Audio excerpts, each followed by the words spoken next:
All right, so you're in the middle of making a comic book and you have your Google drawing here.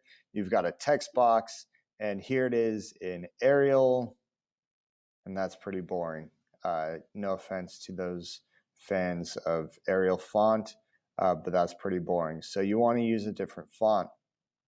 Now, over here, you can see all the different fonts that you could potentially use. The most obvious two, Bangers and Comic Sans. Those are your classic, um, uh, you know, comic book fonts. Like those are the fonts to use. But maybe those two are not really calling you, so you want to try something else. Well, here's some other ones that could work, and that's depending on what kind of theme you're going for. So the question is, how do you get those?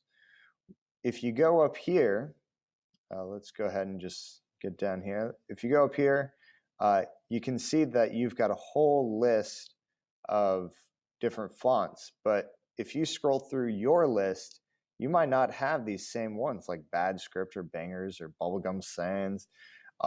Comic Sans, maybe you won't see. And you're like, well, why does his list look different from mine?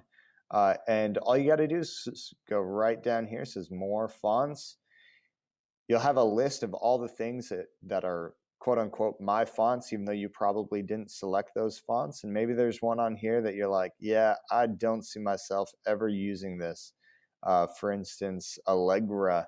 I doubt I'll ever use it. I can simply delete that, hit OK, and now it is no longer on my list. Okay. So you can then go through and select any one of these fonts. You can narrow it down a little bit, but basically as you scroll down, you'll notice that the cursor gets kind of near the bottom. You think you're at the end of the list, and you're not.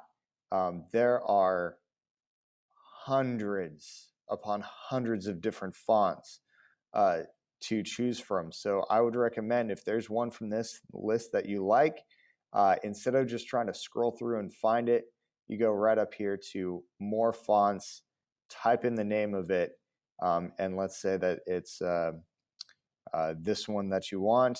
You just simply select it. You see it's blue with the check mark, and it's now on your list, and then you can use that font.